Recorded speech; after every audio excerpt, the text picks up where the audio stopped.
The world of rap has always been a space for competition, rivalry, and, at times, heartbreak. As fans, we idolize our favorite artists, hoping to see them remain on top forever, but sometimes the reality is far from the fantasy. For many, the world of Young Money, a label founded by Lil Wayne, felt like a fortress, a symbol of rap's golden age, with Drake and Nicki Minaj at the forefront alongside their enigmatic leader, Lil Wayne.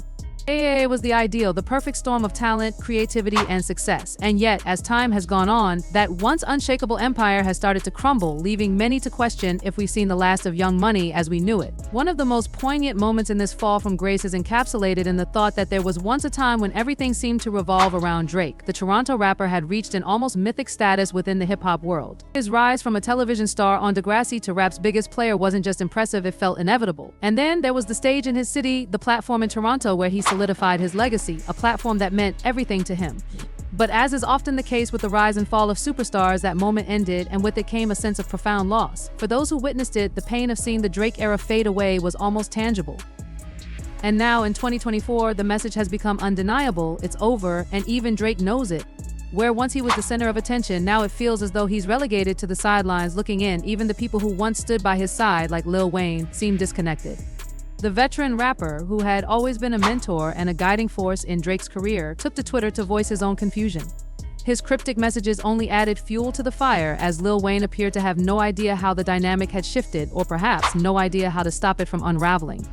It was as though the foundation they had all built had slowly crumbled piece by piece, and now Lil Wayne was left wondering what went wrong. At the heart of this ongoing saga is the inevitable truth: sometimes you shouldn't meet your idols. And the once untouchable Young Money empire seems to be a cautionary tale of just how true this is.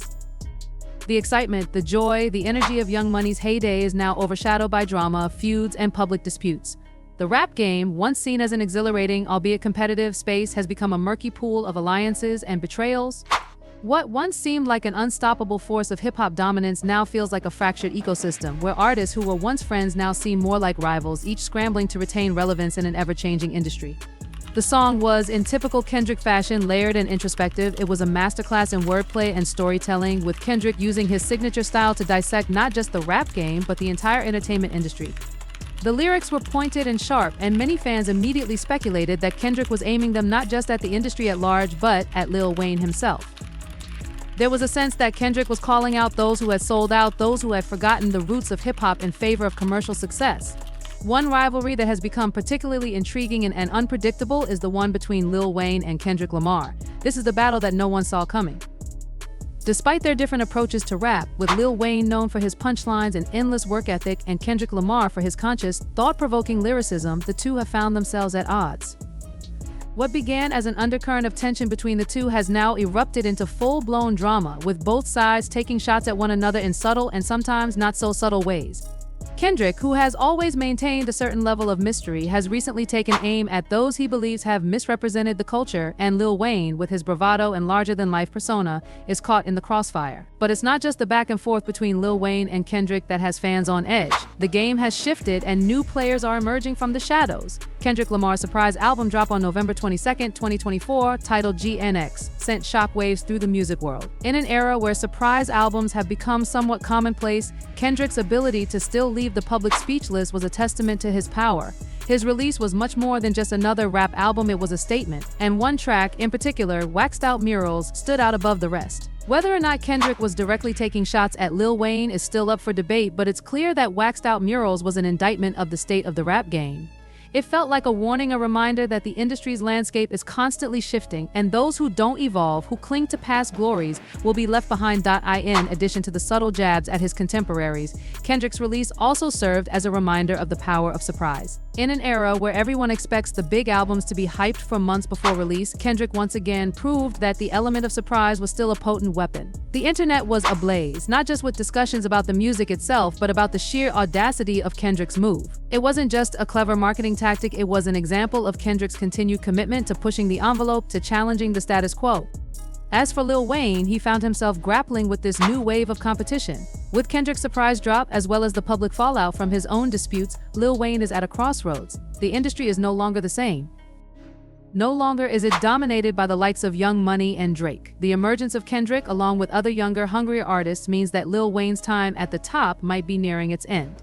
As for the drama, the tea being spilled seems endless. There are lawsuits, cryptic tweets, and whispered rumors, but the underlying message is clear: the rap game has changed, and those who don't adapt will be left behind.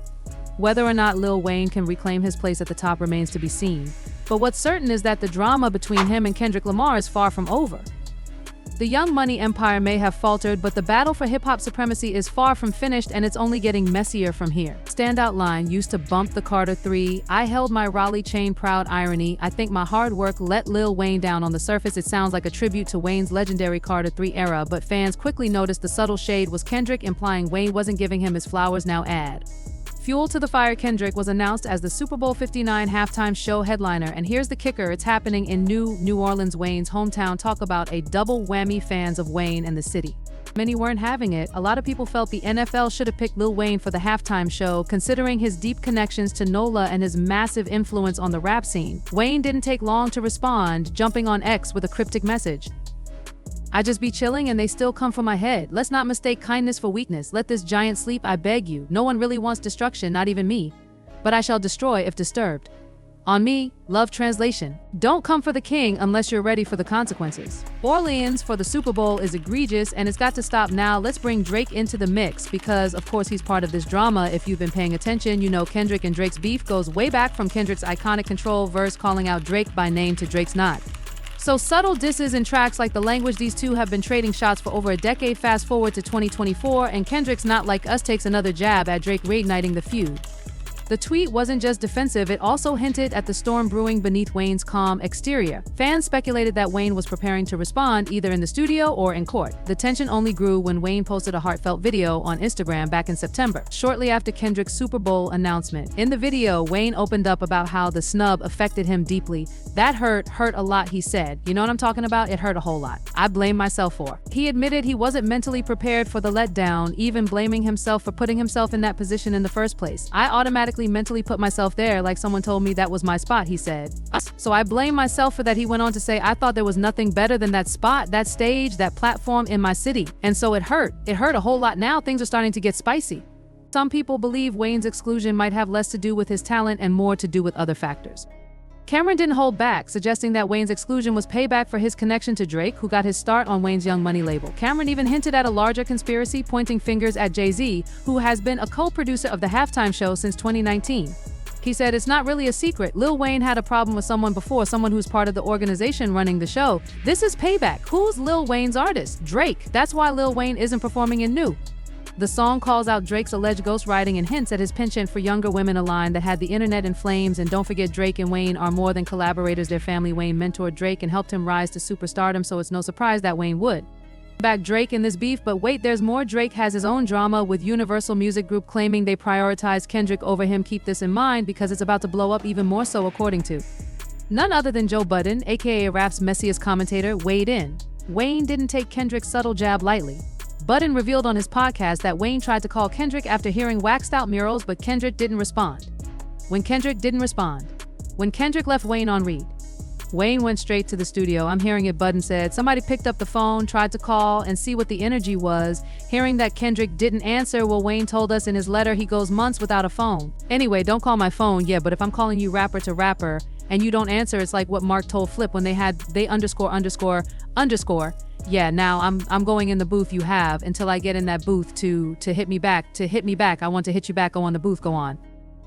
The booth. Let's stay there for a second. Are we talking about Wayne? Yes, I'm hearing that Wayne, why the boo? But let's talk about this rumored diss track. Wayne has never been known as a battle rapper, but he's a punchline king and fans are expecting him to deliver. The big question is, will Wayne drop a direct diss track or will he take a more reflective approach, defending his legacy without getting too petty? And here's the thing, Wayne's diss track, if it drops, could be a make or break moment for his career. If it's fire, it'll remind everyone why he's one of the GOATs, but if it's weak, critics might dismiss him as out of touch. Now, let's go back to Drake's legal battle with UNG. Drake is Media is split. Half the fans are riding with Drake, saying he's standing up for himself, while the other half is side-eyeing him for what looks like a sore loser move. Let's talk about Wayne's legacy, because this beef could redefine how he's remembered in hip-hop. Wayne is a certified legend, but his influence has waned in recent years. Critics argue that his music hasn't aged as well as other OGs like Jay-Z or Nas. This diss track could either solidify his place or make him look desperate for relevance. Taking his beef with Kendrick to another level, Drake is reportedly suing Weezy for unpaid royalties, claiming the label has been favoring Kendrick over him. Kendrick dropped the diss track Not Like Us back in May, and it came for Drake's entire life brutally. The song was savage, to say the least. It didn't just make an impact, it racked up 900 million streams on Spotify and earned 5 Grammy nominations, including Record of the Year. As for Drake, he got 0 nominations, nothing. The internet, as you can imagine, had plenty to say about it. The internet had a field day with this memes, tweets, TikToks. It was open season on Drake's reputation, but instead of firing back with a diss track of his own, Drake chose to take legal action. He's claiming that Weezy just stand by while Kendrick dragged his name through the mud. They actively supported it. According to Drake's legal filings, Weezy allegedly inflated streams for Not Like Us, paid off radio stations like iHeartMedia for extra airplay, and ignored the track's accusations, which Drake argues falsely labeled him as a predator. To make matters worse, Drake's team claims that the album art and music video also took direct shots at him. Essentially, they're accusing Weezy of allowing Kendrick to burn Drake's brand while they sat back enjoying their corporate perks. Kendrick, however, hasn't said a word about the lawsuit, no tweets, no lyrics, not even a shady Instagram story, and honestly, his silence might be louder than anything Drake has said. Kendrick seems unfazed, probably too busy polishing his Grammys and preparing for his Super Bowl performance. But let's dive deeper into this. Let's talk about Drake for a second, because the timing here is a bit suspicious. Not Like Us dropped months ago, so why is Drake only filing these lawsuits now? Fans are calling him out for what seems like a desperate attempt to reclaim some credibility, especially with Kendrick's new album just dropping and stealing even more of the spotlight. Like, bro, where was this energy back in May? And here's the kicker, Drake's own lawsuit is kind of undermining his rap credibility. Hip-hop beef is supposed to stay in the music diss tracks.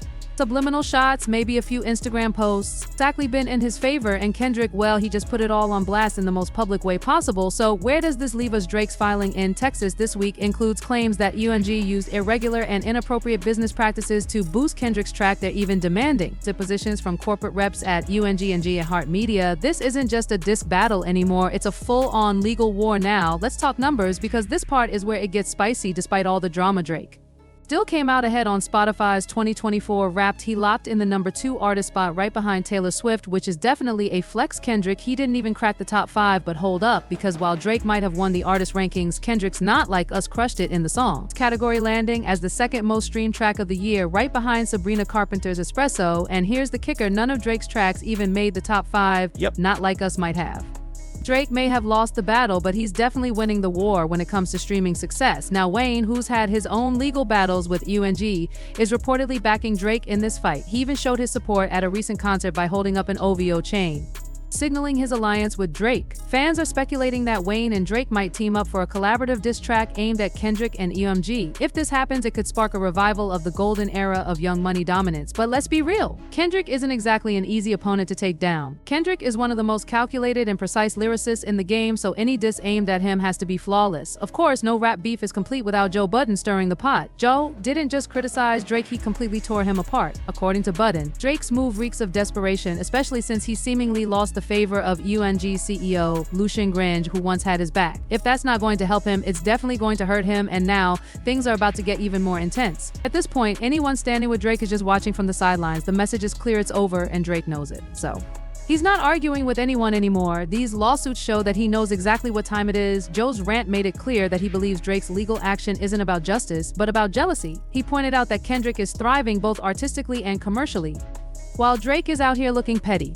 And let's face it, Joe's not alone in his views. Social media is buzzing with similar sentiments. Replied with a laugh, keeping it cool. Then REI followed up with, "That's a damn shame." Kendrick's response, a chill. He tripping. REI didn't stop there, adding a cryptic note, "Don't want no smoke, Philly gang," with the last part blurred out. Whether Kendrick's genuinely amused or playing at coy now, be weighing their options, including potentially replacing Kendrick with Lil Wayne. While nothing is confirmed yet, sources say the league has reached out to Wayne's camp to explore the possibility. Kendrick isn't thrilled about the way this is playing out, and for a good reason. He's reportedly frustrated with the assumption that his halftime performance would focus on Drake. At all, word is Kendrick had initially planned to include surprise appearances from both Drake and Lil Wayne in a moment of unity, but now instead of leaning into the feud, Kendrick seems to be rethinking his entire set, focusing on delivering a performance that's 100% about him without any references to the ongoing drama. Meanwhile, Drake wants to make it clear that he's not trying to shut Kendrick down at the Super Bowl halftime show. All those rumors about him sending a cease and desist letter, completely fake, according to his rep. On October 1st, Drake's team told Us Weekly that the speculation was entirely false. It looks like Aubrey's letting Kendrick take the stage without any legal drama for now. What's next? Will Wayne's diss track dominate the charts, or will Kendrick's silence speak louder than words? And where does Drake fit into all of this? One thing's for sure, this story is far from over. If you're ready for more tea, check out our next video where we dive deeper into the Hollywood drama and explore how they're handling this rap feud. Don't miss it.